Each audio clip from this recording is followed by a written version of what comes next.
ලංකාවේ පාරක Rolls Royce එකක් යනවා දැක්කම අපි හැමෝම හැදිලා බලන්න යයි කියලා ඔයාට හිතිලා තියෙනවා. ලංකාවේ කෝටිපතියෙක් මේ කාර් එකක් ගෙනාවම ඇයි මුළු රට මේක ගැන මාස ගාණක් කතා කරන්නේ? ඒක නිකම්ම කුතුහලයක්ද? නැත්තම් ඊට වඩා ලොකු හේතුවක් තියෙනවා. බෙන්ස් එකක්, ලෑන්ඩ් ක්‍රූස් එකක් දැක්කම ඇති නොවන පුදුමයක් රෝල්ස් රොයිස් එකක් දැක්කම ඇති වෙන්නේ ඇයි?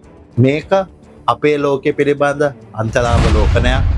අපි ගැනම පොඩියට සොයන් විවේචනය. රෝල්ස් රොයිස් කියන්නේ නිකම්ම වාහනයක් නෙමෙයි.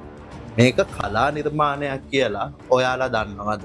සාමාන්‍යයෙන් වාහනයක් රොබෝට්ස්ලාටින් විනාඩි ගාණක් ඇතුළත හැදෙද්දි එක රෝල්ස් රොයිස් එකක් හදන්න මිනිස්සුන්ගේ දෑත් 60ක් එකතු වෙලා පැය 450ක් විතර මහන්සි වෙනවා කියලා ඔයා දන්නවද? ඒ කියන්නේ එක වාහනයක් හදන්න මාස 2ක් විතර එක දිගට වැඩ කරනවා කියන එක නේද? තව පිස්සු හැදෙන වැඩක් තියෙනවා.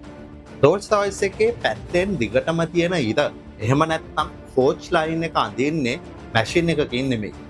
ඒක අඳින්නේ මිනිස්සෙක්ගේ අතින් පින්සලක් පාවිච්චි කරලා. එයාගේ අත පොඩ්ඩක් හරි ගැස්සුනොත් මුළු වාහනේම පේන්ට් එක ආපහු කරන්න වෙනවා. මේකේ තියෙන පිස්සුම දේ මොකද්ද දන්නවද? ඒ තමයි නිහඬතාවය.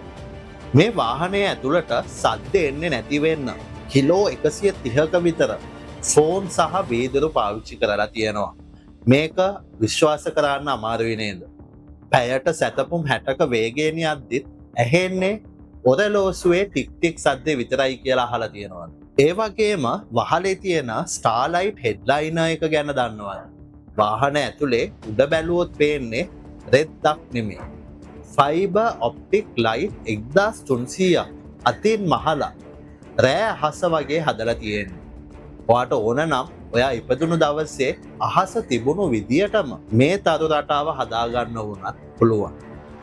මේකේ ගණන් යන්නේ ඇයි කියලා ඔයාලට හිතා ගන්න පුළුවන්. ඒකට හේතුව සාමාන්‍ය මිනිස්සුන්ට හිතා ගන්නවත් බැරි පොඩි දේවල්. අපේ ලංකාවේ පාරවල් වල වගේ ඉස්සරහ වලක් තිබ්බොත් කැමරාව වලින් ඒක දැකලා වාහනේ ඒකට වැටෙන්න කලින්ම සස්පෙන්ෂන් එක ඇඩ්ජස්ට් කරගන්නවා. අනිත් එක තමයි දොරේ හංගලා තියෙන ප්‍රසිද්ධ කුඩේ. ඒ කුඩේ විතරක් ඩොලර් 700ක් වෙනවා.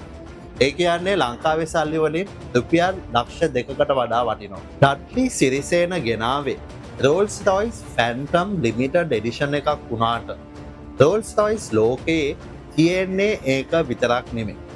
කැලේක වුණත් සැපට යන්න පුළුවන් කලිනන් එක, තමන්ටම එලවන්න හදපු ගෝස්ට් එක, ඒ වගේම අනාගතයෙන් ආපු ඉලෙක්ට්‍රික් ස්පෙක්ටර් එක. මේවා ගැන ඇහුවොත් ඔයාලට පිස්සු හැදෙයි. අපි ඊළඟ වීඩියෝ එකෙන් මේ එක මොඩල් එකේ සැඟවුණු රහස් ඔක්කොම එළියට දාන්න හිතාගෙන ඉන්නවා. ඒ නිසා ඒ වීඩියෝ එක මිස් කරගන්නේ නැතුව බලන්න. අපිව සබ්ස්ක්‍රයිබ් කරලා තියාගන්න. ඉතින් මේ වාහනේ අයිති හාල් මෝල් හිමියෙක්ටද නැත්තම් කොළඹ බිස්නස් කාරයෙක්ටද කියන එක ඇත්තටම ප්‍රශ්නයක් නෙමෙයි. ටොයෝටා බෙන්ස් තියෙන ලෝකෙක රෝල්ස් රොයිස් එකක් තියෙනවා කියන්නේ ඔයා නිකම්ම ගොඩ ගිහින් නෙමෙයි. ඔයා මේ ජීවිතය කියන ගේම් එක දිනලා හමාර. ඇත්තටම ඔයාට කවදා හරි මේ වගේ සල්ලියක් ලැබුණොත් ඔයත් මේ කාර් එකක් ගන්නවද? නැත්තම් ඒ සල්ලි වලින් වෙන දෙයක් කරනවද? අපිට කමෙන්ට් එකක් දාගෙන යන්න.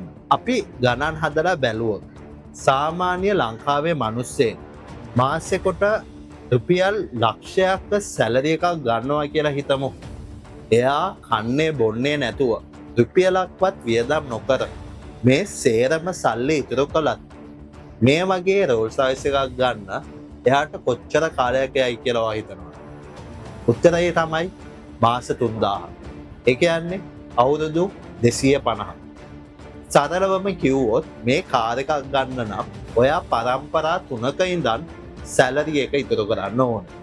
හැබැයි අපි රෝල්ස් රොයිස් හීන පැත්තකින් තියලා පොළොවට බැහැලා බැලුවොත් ලංකාවේ සාමාන්‍ය මිනිස්සෙකුට ජීවත් වෙන්න ඇත්තටම කීයක් ඕනේද කියලා අපි කලින් වීඩියෝ එකක් කළා. ලංකාවේ ජීවත් වෙන්න මෙච්චර ගාණක් ඕනෙමද කියලා. ඒ වීඩියෝ එක බැලුවේ නැත්නම් මේ වීඩියෝ එක ඉවර වෙලා අනිවාර්යෙන් ගිහින් බලන්න. කොහොම වුණත් රෝල්ස් රොයිස් එකක් ගන්න සල්ලි ඕන වුණාට හීන දකින්න කාටවත් ටැක්ස් ගහන්න බෑනේ. ඒ නිසා ලොකු හීන දකින්න බය වෙන්න එපා. මොකද මහන්සි වුණොත් කවදා හරි දවසක මේක ඔයාගේ වෙන්න බැරි නෑ. ඒක තමයි අපේ ආසා. එහෙනම් අපි තවත් එක් අන්තරාවලෝකනයකින් හමුවෙමු.